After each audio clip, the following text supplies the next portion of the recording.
I watched through the crack in my bedroom door as Claire tore through my jewelry box like a rabid animal, her perfectly manicured nails scattering cheap chains and costume earrings across my dresser.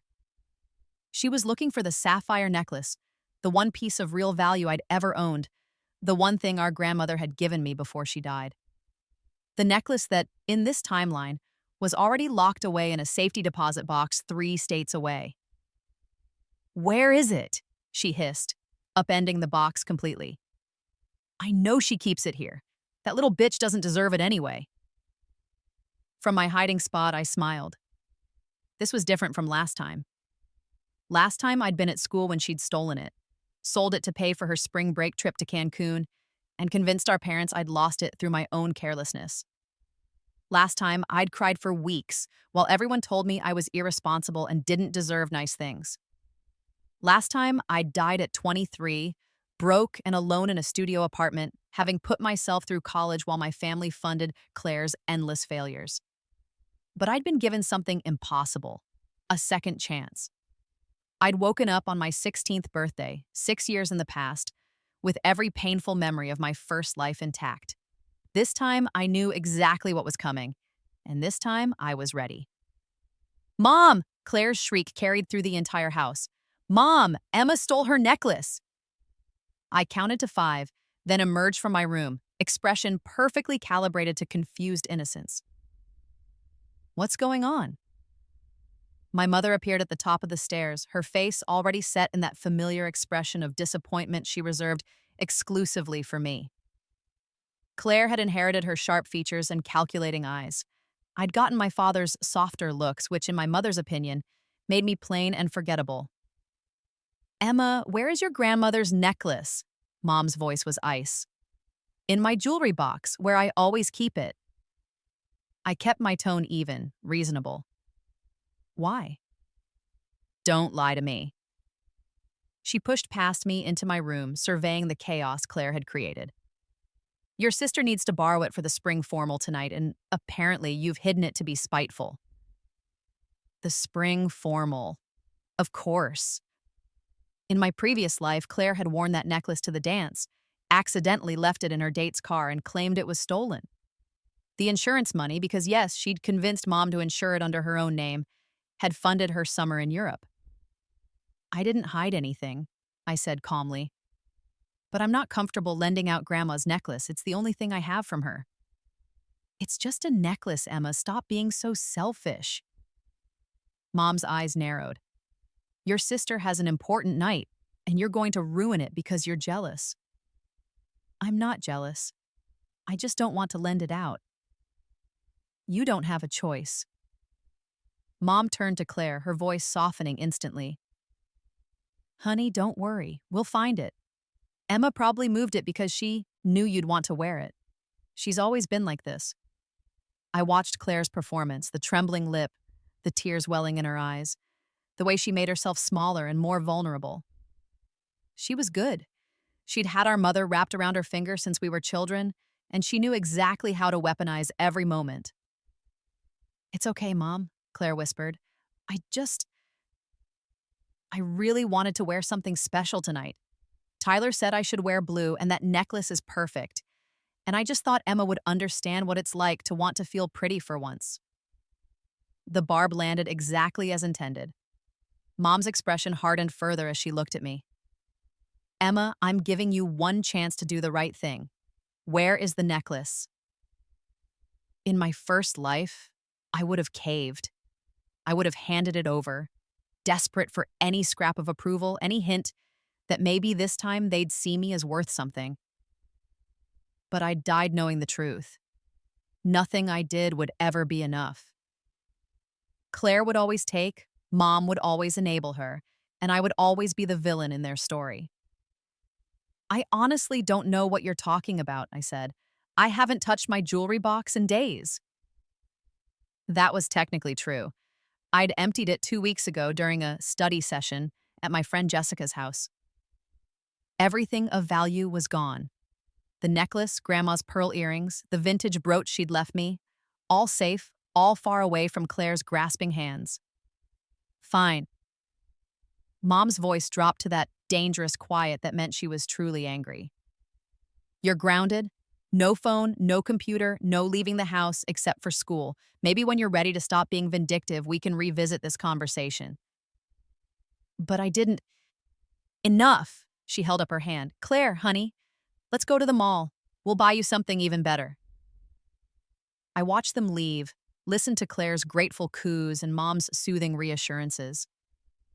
My father would come home later, hear Mom's version of events, and take her side without question. He always did, but that was fine. I'd known this was coming. In fact, I'd counted on it. Because this time, I wasn't playing their game. This time, I had a plan. The abuse hadn't started with the necklace, of course. It never does. Looking back with the clarity of hindsight and a second life, I could trace it back to my earliest memories.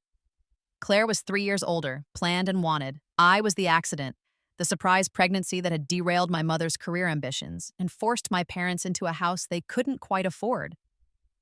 Mom never said it directly, but I'd heard enough whispered arguments, enough bitter comments to friends when she thought I wasn't listening. If it wasn't for Emma, I'd be a senior partner by now. We could have afforded the house in Westchester if we only had one child. Claire was always such an easy baby. Emma cried constantly like she wanted to punish me. Claire learned early that the best way to secure her position was to make mine worse. She was a master of the subtle sabotage. Homework hidden right before it was due, clothes accidentally ruined, money taken from my piggy bank and spent on candy she'd share with our parents to prove how generous she was with her allowance. When I was 7, I won a writing contest at school. The prize was a $50 savings bond and a trophy. I was so proud. For once, I'd done something nobody could take away from me. Claire broke the trophy that night, then cried to our parents that I'd attacked her when she'd congratulated me. Mom made me apologize while Claire smirked behind her shoulder. The savings bond disappeared from my desk a week later. When I asked about it, Dad said I must have lost it, and did I know how irresponsible that made me look? When I was 10, I made the mistake of making a friend, a real friend. A girl named Sophie, who didn't care that my clothes were hand-me-downs or that I brought packed lunches while everyone else bought hot lunch. Sophie liked me for me. We had sleepovers, traded books, made up elaborate fantasy worlds. Then Sophie's family got a pool, and suddenly Claire was interested in my friendship. She'd show up at Sophie's house when I was there, armed with makeup and gossip about high school boys, stories about parties and popularity. Within 2 months, Sophie only wanted to hang out when Claire was around. Within 4 months, she stopped calling me altogether. You should be grateful, Mom told me when I cried about it. Claire is teaching you how to be social. Maybe if you paid attention, you'd have more friends. High school was worse. Claire was a senior when I was a freshman, which meant she controlled the narrative. She told everyone I was a pathetic hanger-on who tried to copy her style. She told her friends I was weird and obsessive. When I tried out for the school play and got a lead role on my own merit because I'd worked hard and prepared, she convinced the director I'd only been cast because the teacher felt sorry for me as Claire's unfortunate sister. I quit the play. It was easier than fighting. By 16, I'd learned to keep my head down, to want nothing, to expect nothing. I focused on grades because academic success was one thing Claire couldn't take from me. She barely maintained a C average despite expensive tutors and Mom doing half her homework. But Grandma's death changed something. Grandma had been my only ally, the only person who saw me clearly. She'd lived in Florida, too far away to intervene in daily life, but close enough in spirit that her weekly phone calls had been my lifeline. She told me I was smart, talented, destined for great things. She promised that one day I'd be free of all this. When she died, she left me the necklace and a note. For Emma, who has the strength to survive a family that doesn't deserve her. Wear this and remember, you are worth more than they'll ever know. Mom tried to intercept it, claiming Grandma must have been confused, that surely such a valuable piece was meant for Claire as the eldest. But Grandma had been explicit in her will, had even included a clause that the necklace was mine alone and could not be borrowed, lent, or gifted to anyone else. It was the first time I'd won anything against Claire, and my family never forgave me for it. The theft attempt was just the beginning. What came after, in my first life, had been a masterclass in systematic destruction. Claire hadn't stopped at the necklace. After selling it, she'd moved on to forging my signature on a credit card application, racking up debt in my name that I discovered only when I tried to get student loans for college. Mom and Dad had refused to help me dispute it. You probably applied for it and forgot, Dad had said. You've always been careless with money. I'd worked 3 jobs through college while Claire partied through an expensive private university on our parents' dime, failing out after 2 years. When I'd finally graduated with honors and landed a good job, Claire had shown up at my apartment with suitcases, claiming Mom and Dad had kicked her out and she had nowhere else to go. In reality, they'd suggested she give me some space for a few weeks while they renovated her childhood bedroom into a suite. She'd lived with me for 14 months, eating my food, using my car, stealing my clothes, and bringing random men home at all hours. When I'd finally snapped and told her to leave, she'd destroyed half my belongings and told our parents I'd been physically abusive. They'd believed her instantly. I'd spent my early 20s estranged from my family, which should have been a blessing but felt like failure. I'd been so conditioned to seek their approval that losing it, even when I knew they were wrong, had felt like losing myself.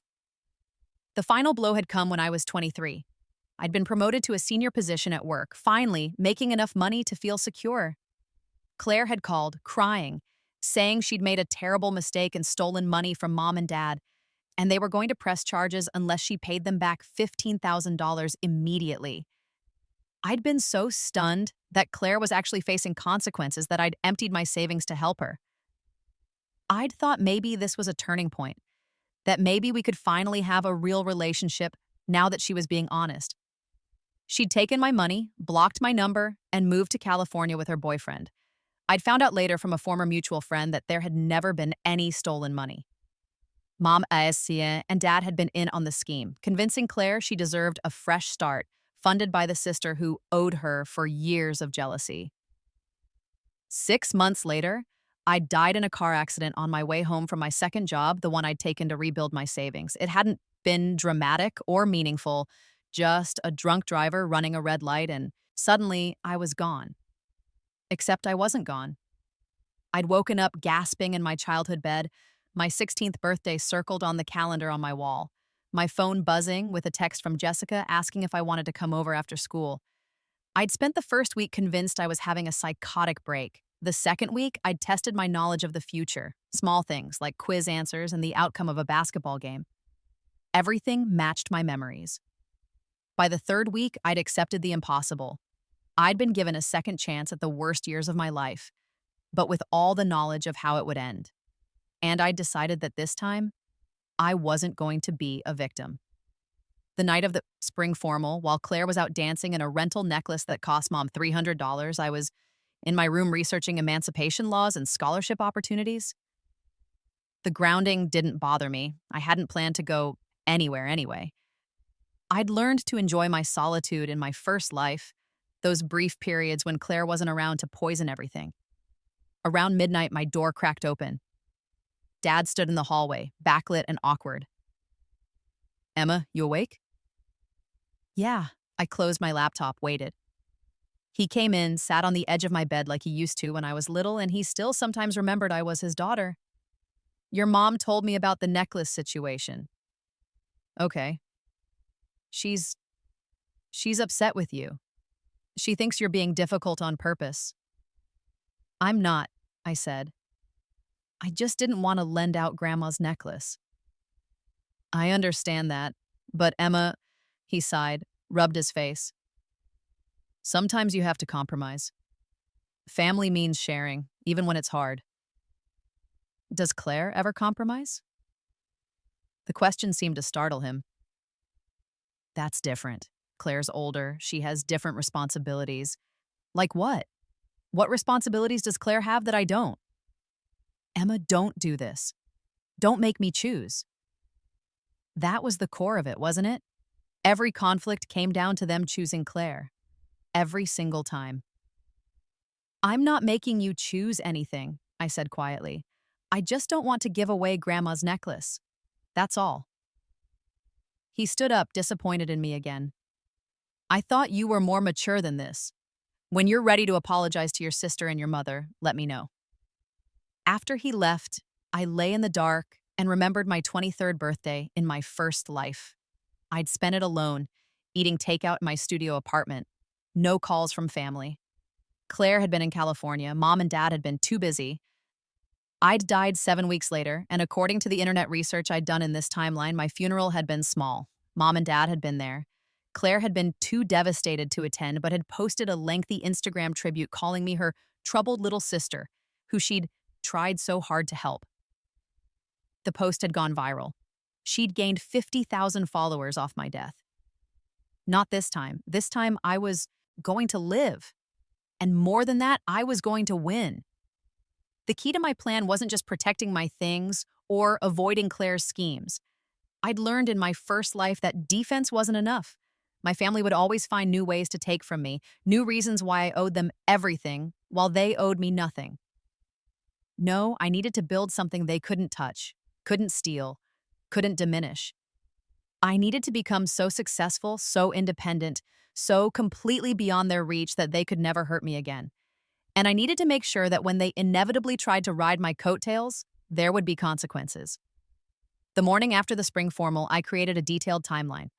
I had 6 years until my death date in the original timeline, but I wasn't planning to need that long. I'd graduated high school at 17, finished college by 21. This time, I'd be faster. First priority, money. In my first life, I'd worked retail and food service, minimum wage jobs that barely covered necessities.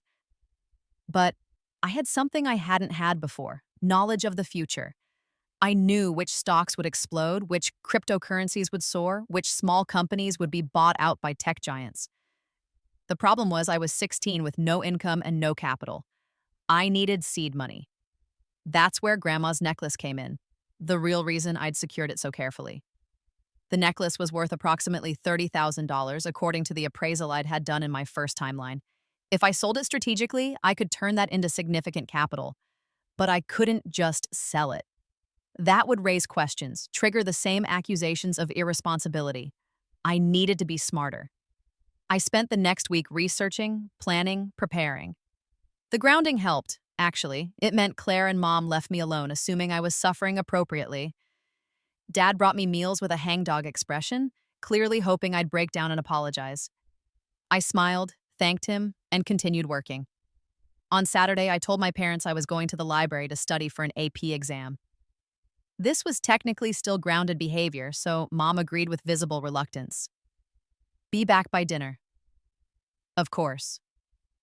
Instead, I took the bus to the train station, the train to Jessica's house, 3 towns over, and retrieved the jewelry I'd stashed there. Jessica's parents both worked weekends, and Jessica herself was covering my alibi, ready to swear I'd been studying with her all day if anyone asked. "Are you sure about this?" Jessica asked as I examined the necklace in her bedroom. "That thing is gorgeous. Don't you want to keep it?" "I want to survive more," I said. "And this is my survival fund." Jessica didn't understand. How could she? Her parents were kind, supportive, present. They came to her recitals and celebrated her achievements. She lived in a different world than I did. But she trusted me, which was worth more than gold. She drove me to the jewelry district in the city, waited while I got appraisals from 3 different dealers, and helped me negotiate the final sale to an estate buyer who specialized in vintage pieces. He paid me $28,000 and no questions asked beyond checking my ID to confirm I was the legal owner per Grandma's will. "You could get more at auction," he said, counting out the bills, "but this is fair for a quick sale." "It's perfect." Jessica drove us back, and I split the money into 5 different hiding places in her room, under the carpet, inside book spines, sewn into the lining of an old coat. "Are you going to tell me what this is about?" "I'm going to change my life," I said. "And I can't do it from my house. Can I use your address for some things? Legally, I mean. I need somewhere my family can't intercept mail." "Emma, are they hurting you?" "Not physically, not in ways that left bruises. But I could see Jessica trying to understand, trying to reconcile the friend she knew with the hints of darkness I was revealing. "They take things from me," I said finally. "Money, opportunities, credit. I need to build something they can't access, and I need to do it now." "Okay," Jessica said. "Whatever you need." Building a portfolio at 16 was easier said than done. Most brokerage accounts required parental permission. But I'd known this would be an obstacle, had prepared for it. There were ways around age restrictions if you were creative. Some platforms accepted accounts opened by custodians, adults who managed money on behalf of minors. Some countries had lower age requirements, and some investment opportunities didn't require traditional brokerage accounts at all. I opened a Roth IRA through a small online bank using Jessica's address and my own social security number. I had documentation proving I had earned income. I'd spent a weekend helping Jessica's mom with data entry at her small business, getting paid legitimately in exchange. It wasn't much, but it was enough to satisfy the legal requirements. From there, I diversified. Cryptocurrency exchanges were the Wild West in this time period, and I opened accounts with 3 different platforms. I remembered the early days of Bitcoin, how it had seemed like a joke until suddenly it wasn't. I remembered which altcoins would boom, which would crash, the exact timing of the market surges. I put $10,000 into crypto, spread across 7 different coins. The remaining 18,000 went into stocks, not meme stocks or gambles, but carefully chosen companies I knew would be acquisition targets, startups that would explode, pharmaceutical companies about to announce major breakthroughs. This was the advantage of Rebirth. Perfect information. I wasn't gambling, I was collecting debt the universe owed me. Within 3 months, my portfolio had grown to $45,000. Within 6 months, it had broken 6 figures. I tracked every penny in sides. Encrypted spreadsheets on Jessica's computer, never my own. I received paper statements at Jessica's address, filed them in a locked box under her bed. My family had no idea I had any money at all. Meanwhile, at home, things escalated exactly as I'd remembered.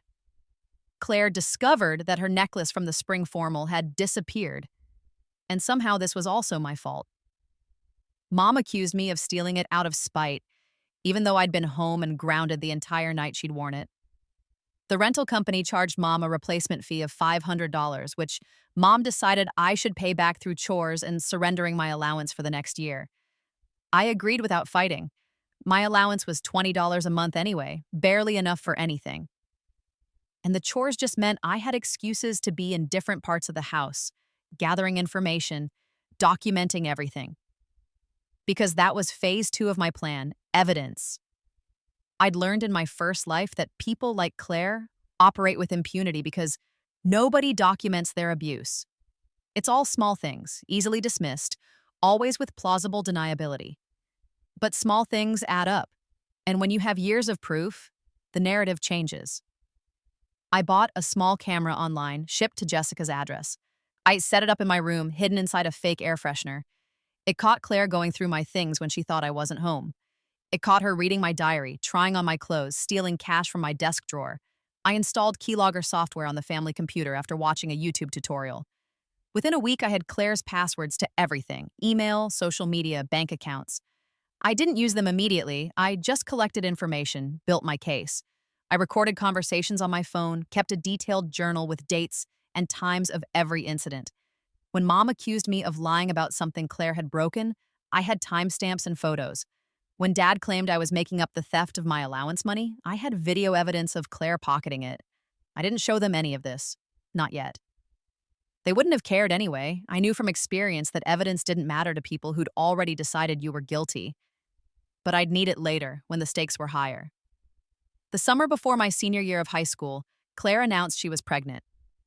The family erupted in chaos exactly as I remembered. Mom was devastated, not because Claire was 19, unemployed, and in a relationship with a guy she'd been dating for 6 weeks, but because what would people think? Dad tried to be supportive, but mostly seemed lost, unsure how to handle the situation. Claire, of course, made herself the tragic heroine. She cried beautifully, talked about how scared she was, how she'd made a mistake but was determined to do the right thing. Tyler, the boyfriend, proposed within a week. Mom started planning a wedding that would cost more than my entire college to fund. In my first timeline, I'd been away at college when this happened, insulated from the worst of it. I'd only learned about the pregnancy when Claire called, asking for money for baby supplies, which I'd later discovered had actually been money for her bachelorette party. This time, I was home for all of it, and this time, I knew the truth that nobody else knew. Claire wasn't actually pregnant. I'd discovered it accidentally in my first life, years later, when Claire got drunk at a family dinner and let it slip. She'd faked a pregnancy test, convinced Tyler to propose, and then claimed she'd miscarried 2 weeks after the wedding.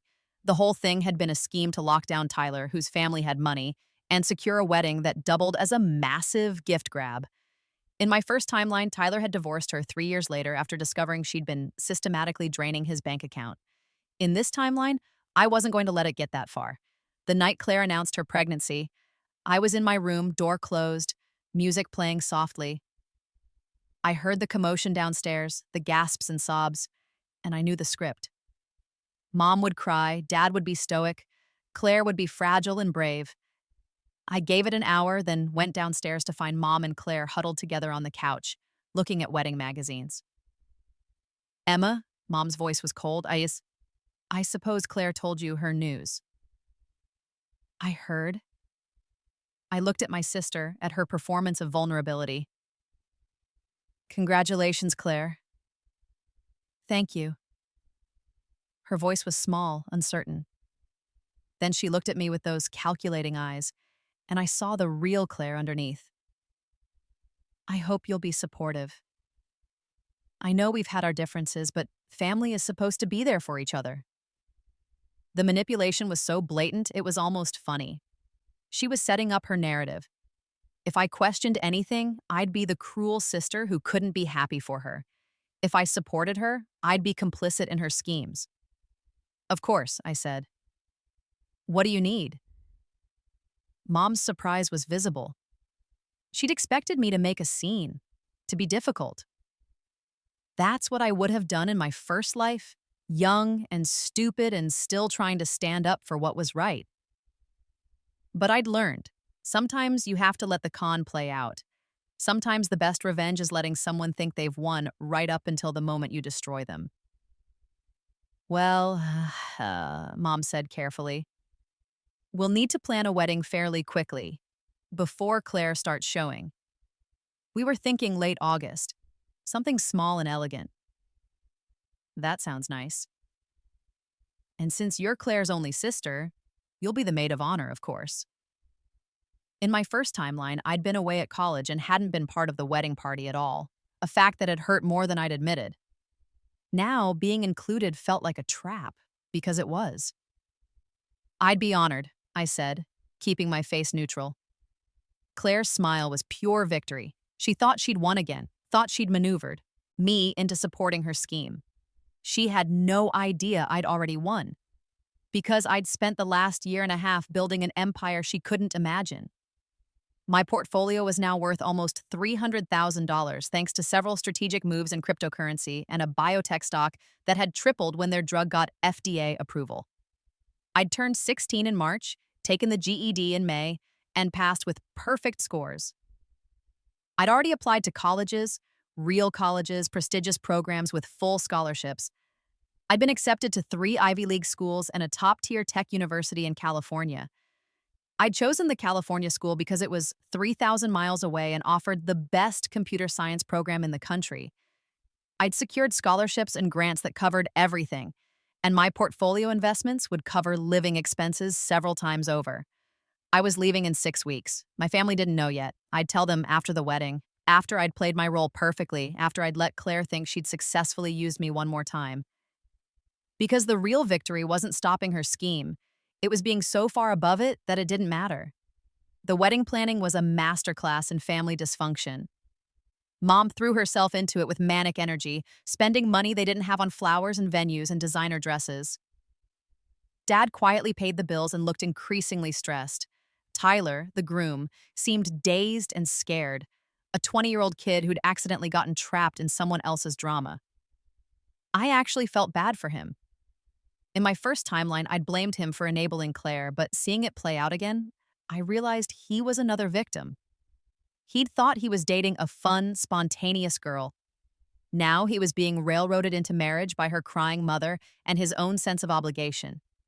Claire played her part beautifully. She bought pregnancy books, talked about baby names, placed her hand on her still, flat stomach with that dreamy expression. If I didn't know the truth, even I might have believed her. But I did know the truth, and I documented everything. The pregnancy test she'd ordered online, designed to always show positive. the purchase of prenatal vitamins that she left visible on the bathroom counter but never actually took. The private conversations I recorded where she talked to her real boyfriend, not Tyler, the other one, about how she'd gotten the idiot to propose. That was a new detail, one I hadn't known in my first life. Claire wasn't just scamming Tyler. She was actively cheating on him with a guy named Marcus, who thought the whole thing was hilarious. "You're terrible," Marcus said on one recording I captured.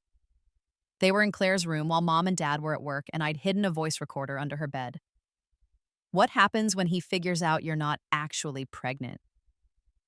"Miscarriage," Claire said simply. "It happens all the time, and I'll be so devastated that he won't dare. Leave me. Plus, I'll have the wedding gifts and the joint bank account we're opening.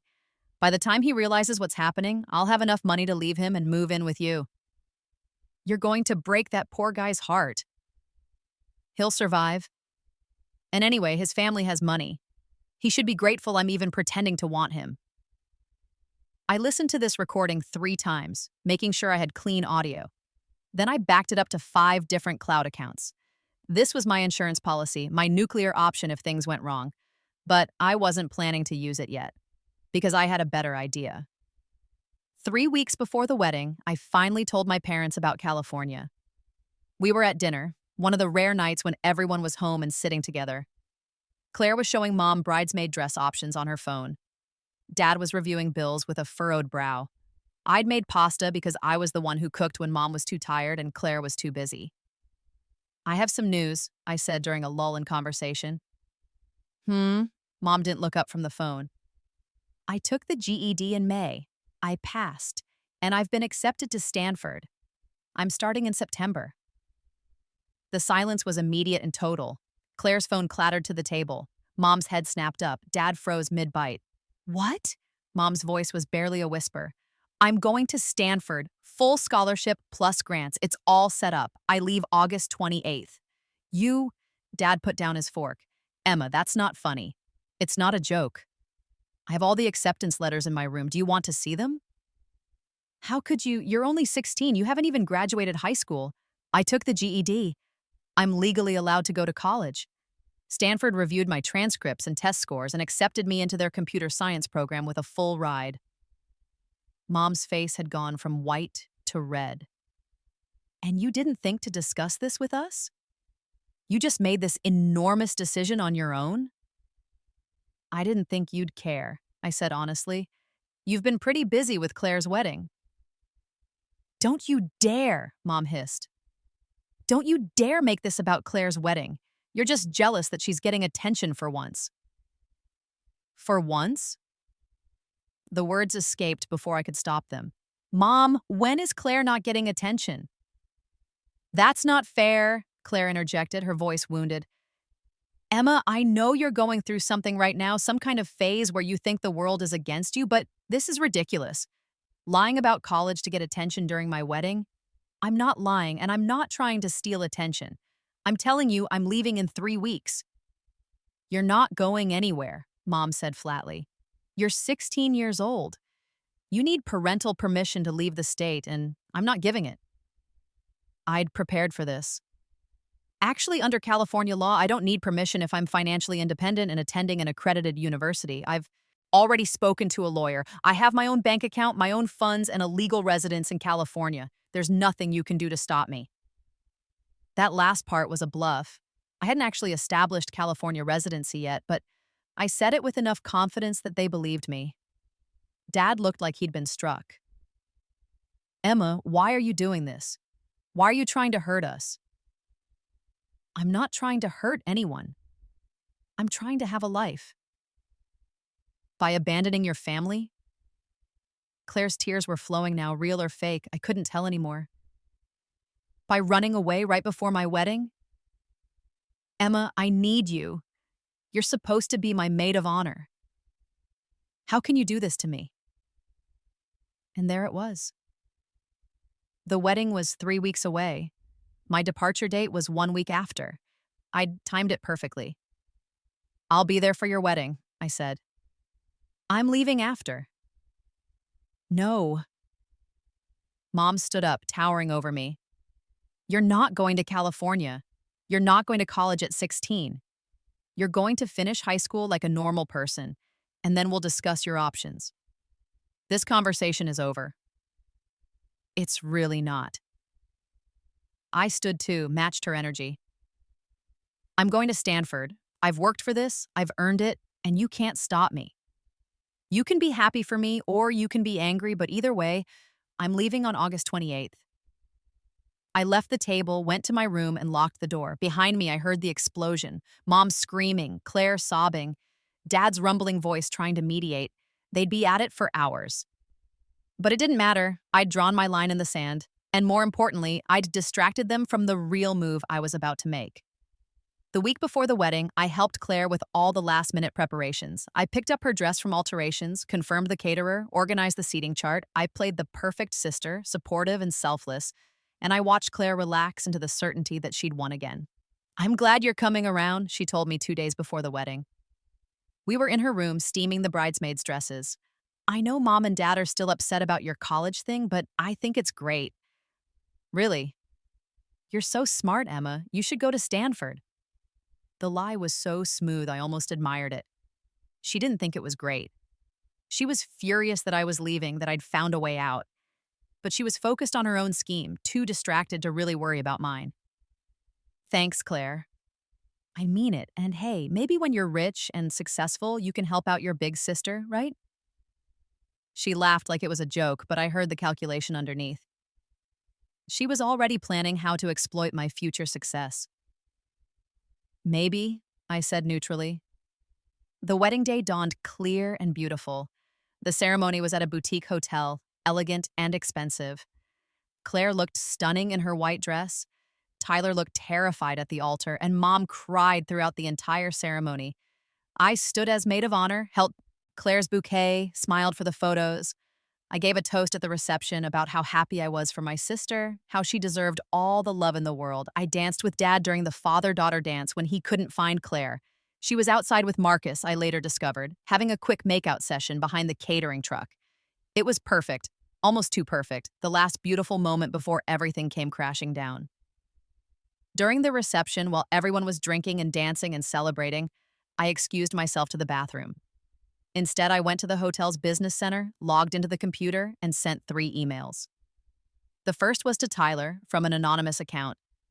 It contained audio files of Claire discussing her fake pregnancy, transcripts of her conversations with Marcus, and bank records showing purchases that proved she wasn't actually pregnant. Wrong dates for doctor's appointments, no actual prenatal care, purchases of fake test kits. The second was to Mom and Dad from the same anonymous account. It contained years of evidence, videos of Claire stealing from me, recordings of her admitting to framing me, documentation of every lie, every manipulation, every crime. I included the recent recordings about Tyler, too. Let them see exactly who they'd been protecting all these years. The third was to Tyler's parents, just the audio of Claire and Marcus discussing how they planned to drain Tyler's bank account and leave him. I'd timed the emails to send at midnight, after the reception ended, after everyone went home. I wanted them to have this one last perfect moment before the truth destroyed everything. Then I went back to the reception, danced with my family, hugged Claire goodbye, and played my role until the very end. I didn't wait around to see the fallout. I'd already moved most of my important belongings to Jessica's house over the past weeks. The morning after the wedding, while my family was presumably sleeping off hangovers, I packed the last of my things into 2 suitcases, called a rideshare, and left. Jessica's parents had agreed to let me stay with them for the week before I left for California. They didn't ask too many questions. I'd told them there were family issues, and they'd graciously given me space. I found out what happened through Jessica, who heard it from her mom, who heard it from a mutual friend of my mother's. Tyler had opened his email around 1 a.m, unable to sleep. He'd listened to the audio recordings, read the evidence, and by 2 a.m. he'd called his parents. By 3 a.m., they'd all confronted Claire in her honeymoon suite. Claire had tried to deny everything at first, but the evidence was overwhelming. Tyler's parents had demanded an annulment. Tyler, heartbroken and furious, had agreed. Claire had called Mom and Dad hysterical, and that's when they'd opened their own email. According to Jessica's mom, my parents had spent the next 6 hours in Sonane, their house, going through years of evidence of Claire's abuse. They'd seen her stealing from me, framing me, manipulating them. They'd seen the truth of who their golden child really was. Mom had tried calling me 53 times that first day. Dad had tried 37. Claire had tried 8 before giving up. They'd gone to my room, found it empty, and realized I was really gone. Jessica showed me some of the texts. Mom, Emma, please come home. We need to talk. Mom, I know you sent those emails. What you did was cruel and vindictive. Mom, you've destroyed your sister's marriage. Are you happy now? Mom, fine, don't respond. But you're not going to California. We're not signing anything. I didn't respond to any of them. There was nothing left to say. Tyler's family had filed for an annulment claiming fraud, which was granted within 48 hours. They'd also pressed charges against Claire for the fake pregnancy scheme. Apparently, in our state, using a fake pregnancy to coerce someone into marriage could be prosecuted as fraud. Claire was arrested 3 days after her wedding. The mugshot made local news. Local woman arrested for marriage fraud read the headline, and the article detailed how she'd faked a pregnancy to trap a wealthy boyfriend into marriage. Mom and Dad tried to defend her at first, telling anyone who'd listen that it was all a misunderstanding. But the evidence was public record now, and social media had gotten hold of it. Claire's fake pregnancy became a viral story, the cautionary tale of a con artist bride. Suddenly, everyone was looking at my family differently, and suddenly, they were asking questions about me, the younger sister who'd disappeared right after the wedding. Some of Mom's friends reached out to Jessica's mom trying to get information. Where was Emma? Was she okay? Had her family really treated her the way those recordings suggested? The narrative was shifting, and my family couldn't control it anymore. They weren't the tragic parents of a troubled daughter. They were enablers of an abuser. And I wasn't the difficult child. I was the survivor who'd finally escaped. I left for California on August 28th as planned. Jessica and her parents drove me to the airport. I hugged them goodbye, promised to call, and boarded the plane with nothing but my 2 suitcases and my laptop. I didn't look back. Stanford was everything I'd hoped for and more. The computer science program was rigorous and challenging, but I thrived. I'd spent my first life struggling through college while working 3 jobs. This time, I could focus entirely on my studies. My portfolio investments continued to grow, providing more than enough money for living expenses and more. I made friends, real friends, people who liked me for who I was. I joined study groups and coding clubs. I went to parties and football games and felt, for the first time in my life, like I was exactly where I was supposed to be. My family continued trying to reach me for the first few months. The messages evolved through stages. Anger. How dare you abandon us after everything we've done for you? Bargaining. Please come home for Christmas. We can work this out. Guilt. Your mother is devastated. You've broken her heart. Denial. You're being dramatic. What we did wasn't that bad. I blocked them after the 20th email. There was nothing they could say that would change what had happened, nothing that would make me want to go back. Claire's criminal charges were eventually dropped. Tyler's family decided not to pursue prosecution, probably to avoid further publicity. But the damage was done. Claire's reputation was destroyed, her marriage was annulled, and she'd become locally infamous as the fake pregnancy bride. She'd moved back in with Mom and Dad, according to the occasional updates I got from Jessica. She wasn't working, wasn't going to school, just sitting at home while our parents tried to figure out how to rebuild her life. I felt no sympathy.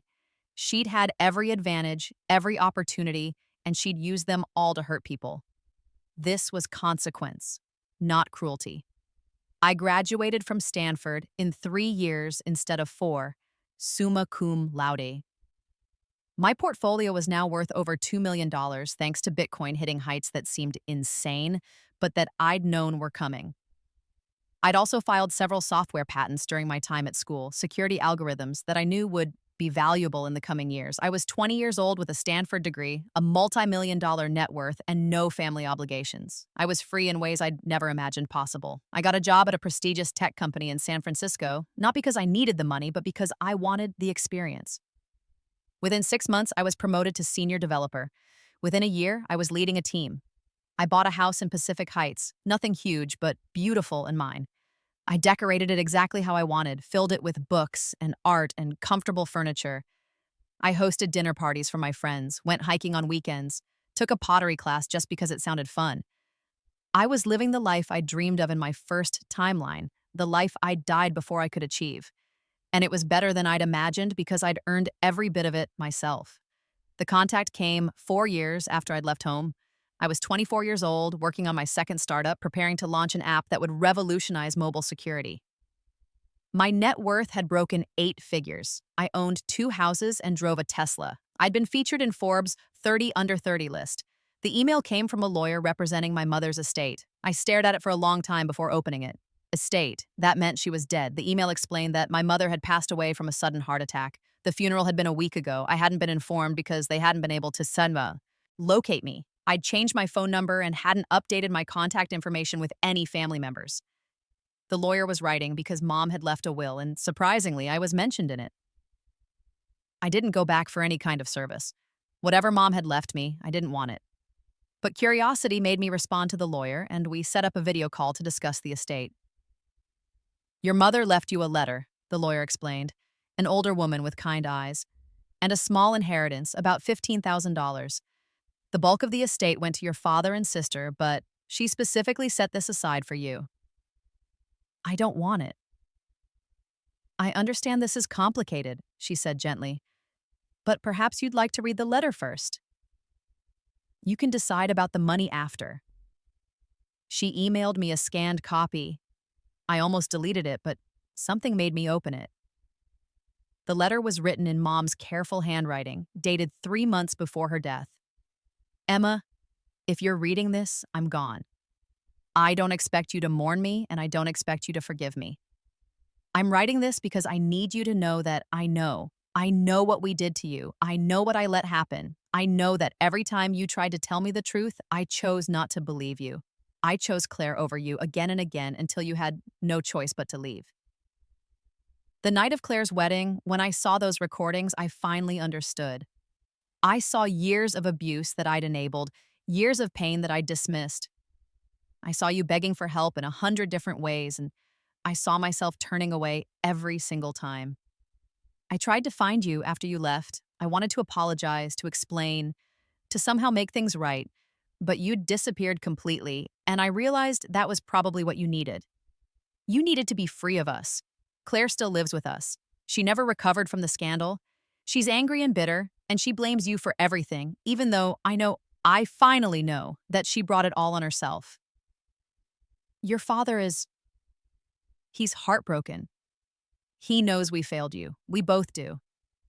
I'm not asking for forgiveness. I don't deserve it. I'm just asking that you know I'm sorry. I'm sorry I wasn't the mother you deserved. I'm sorry I chose comfort over truth again and again. I'm sorry I let my daughter suffer because I was too cowardly to admit I'd raised her wrong. The money I'm leaving you is from your grandmother. After you left, I found more of her things in storage. She'd set aside a separate inheritance for you, specifically instructed that it go to you and you alone. I'd hidden it away, planning to give it to Claire when she needed it. I'm ashamed of that now. This money is yours. It always was. I hope you've built a good life without us. I hope you're happy. I'm sorry, Emma, for everything, Mom. I read the letter 3 times. Then I closed my laptop and sat in my beautiful living room, in my beautiful house, in my beautiful life, and cried. Not for Mom. Not really. But for the girl I'd been, the one who'd spent years trying to earn love from people who'd already decided she wasn't worth it. For all the moments I'd wasted trying to be good enough, when the problem was never me. I cried because Mom's apology, however sincere, came too late. I cried because some things can't be fixed, even when everyone finally acknowledges they're broken. And then I dried my tears, accepted the inheritance, and moved on. 5 years later, I sold my second startup for $45 million. The app I developed had become the industry standard for mobile security, and a major tech company had made an offer I couldn't refuse. I was 29 years old and wealthier than I'd ever imagined possible. I'd appeared on the cover of Wired magazine. I'd given a TED Talk about cybersecurity. I'd established a scholarship fund for students from abusive homes, helping kids like me escape and build their own futures. I'd also started dating someone, a kind, funny software engineer named David who thought I was brilliant and never once tried to take advantage of me. We traveled together, cooked together, talked about maybe adopting a dog. It was normal and healthy and exactly what I'd never thought I'd have. Dad reached out around this time, not through lawyers, but directly, a friend request on LinkedIn, which I'd left open for professional purposes. I accepted, curious. He sent a message. Emma, I know I have no right to contact you. I just wanted you to know I'm proud of you. I'm sorry for everything. If you ever want to talk, I'm here. I stared at the message for a long time. Part of me wanted to respond, wanted to believe that maybe finally he understood.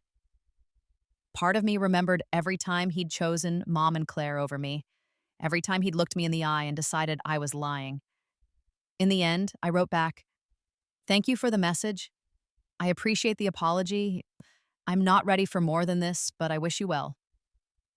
He responded immediately. "I understand. You've built an amazing life. You deserved better from us. I'm sorry we couldn't see that sooner." That was it. No demands for reconciliation, no guilt trips, no expectations. Just acknowledgement and apology. It wasn't enough to repair our relationship, but it was something. Claire reached out when I was 32. Not directly, she wasn't brave enough for that. She sent a message through Jessica, who I still talk to regularly. "Your sister is asking about you," Jessica told me over video chat. "She found me on Facebook. She wants to know if you'd be willing to talk to her." What did you tell her? Nothing yet. I wanted to check with you first. I thought about it. Wondered what Claire could possibly want after all these years. Did she say why? She said she wants to apologize. She said she's been in therapy and her therapist suggested reaching out to make amends. Classic Claire. Even her apology was about what would benefit her. Part of some therapeutic exercise rather than genuine remorse. But I was curious despite myself. Tell her she can email me. One email. If she uses it to ask for money or make excuses, I'll block her. Jessica passed along the message, and 3 days later, Claire's email arrived. "Emma, I don't expect you to read this. I don't expect you to respond. I just need to say this. And I need you to know that I finally understand what I did to you. I spent years blaming you for ruining my life. The wedding, the arrest, the scandal. I told myself it was all your fault, that you'd been jealous and vindictive and cruel. But the truth is, I ruined my own life. I did that to Tyler, I did that to myself, and before that, I spent our entire childhood making your life hell. I don't know why I did it. Maybe because Mom and Dad made it so easy. Maybe because I was insecure and making you small made me feel big. Maybe because I'm just not a very good person. I'm in therapy now. I'm working on myself. I have a job, nothing glamorous, just retail, and I'm living in a small apartment on my own. Dad helps me with rent sometimes, but mostly I'm supporting myself. I'm not asking for forgiveness. I just wanted you to know that I see it now. I see what I did. I see how much I hurt you, how much I stole from you. Not just things, but your childhood, your sense of safety, your relationship with our parents. You deserved better. You deserved a family that protected you and celebrated you. Instead, you got us. I'm sorry, Emma, for all of it, for everything. I hope you're happy. You deserve to be happy. Claire. I read the email twice, looking for the trap, the manipulation, the request for money or favor that I knew had to be coming. But it wasn't there. The email was just an apology. Maybe Claire had changed. Maybe therapy had actually helped her become someone capable of acknowledging her mistakes. Or maybe this was just another performance, more sophisticated than the ones she'd pulled as a teenager. I'd never know for sure. And I realized I didn't need to know. I wrote back, "Claire, thank you for the apology. I appreciate you taking responsibility for your actions. I'm not ready for a relationship with you, and I'm not sure I ever will be. But I hope you continue to work on yourself and build a good life." Emma, a short, polite, final. I wasn't interested in rehabilitation or reconciliation. I'd already done the work of healing, and that healing didn't require their participation. I'm 35 now. It's been 19 years since I died in my first timeline. 16 years since I woke up in my 16-year-old body with a second chance. I've built an empire. 3 successful startups, all sold for significant profits. A venture capital firm that invests in companies founded by women and minorities. A nonprofit that provides legal and financial assistance to people escaping abusive families. My net worth is in the 9 figures. Now more money than I could spend in several lifetimes. But more than the money, more than the success, I've built a life. I'm married to David. We eloped in Bali last year, just the two of us, and an officiant on a beach at sunset. We have 2 dogs and a cat. We own a house in San Francisco and a cabin in Tahoe. We host Thanksgiving for our found family, friends from college, co-workers, people we've collected along the way who've become more than family ever was. I still don't talk to Claire. I had to exchange occasional emails with Dad, birthday wishes, holiday greetings, surface-level updates. He's retired now, living in a small condo in Florida. He seems content, or at least at peace with his choices. Claire is still in our hometown, still working retail, still single. According to Jessica, who maintains loose contact with her, Claire is actually doing okay. She's genuinely in recovery, has made real changes, has built a small life that doesn't involve manipulating or hurting people. I'm glad for her in an abstract way. I hope she continues to heal and grow, but I don't need to be part of that process. I've done my own healing, built my own peace, and that peace doesn't include the people who spent years trying to destroy me. Sometimes people ask if I regret cutting off my family so completely. They ask if I wish I'd given them another chance, tried to rebuild something. The answer is no, not even a little. Because I learned something crucial in my second life. You don't owe loyalty to people who've proven they won't protect you. You don't owe forgiveness to people who spent years showing you exactly who they are. You don't owe family anything more than you'd owe a stranger just because you share DNA. I built myself a new family. David, our friends, the community I've created through my work. These are people who choose me every day, who celebrate my victories and support me through challenges, who've never once made me feel like I'm too much or not enough. This is what victory looks like. Not revenge, but irrelevance. My family can't hurt me anymore because I've built a life so far beyond their reach that their opinions don't matter. Claire can't steal from me because I have more than she could even comprehend. Mom and Dad can't manipulate me because I don't need their approval. I won because I survived. I won because I thrived. I won because I turned pain into purpose and built something beautiful from the ashes of my first life. The necklace, Grandma's sapphire necklace that started this whole story, sits in a safe in my house. I never wear it. It's not about the necklace anymore, hasn't been for years. But I keep it as a reminder. This is what I saved, what I protected, what I refused to let them take. And every time I see it, I remember that 16-year-old girl who decided she deserved better, who fought for a future that seemed impossible, who refused to be a victim one more day. That girl saved my life, and I've spent every day since then making sure her sacrifice was worth it. I'm Emma Chen, self-made millionaire, CEO, philanthropist. I'm a wife, a friend, a mentor, a force for change in my industry and my community. I'm not the forgotten daughter, the scapegoat, the victim. I'm not defined by what they did to me or who they wanted me to be. I'm exactly who I chose to become. And that choice, that power, is something no one can ever take away. This is my story, this is my victory, and it's only just beginning.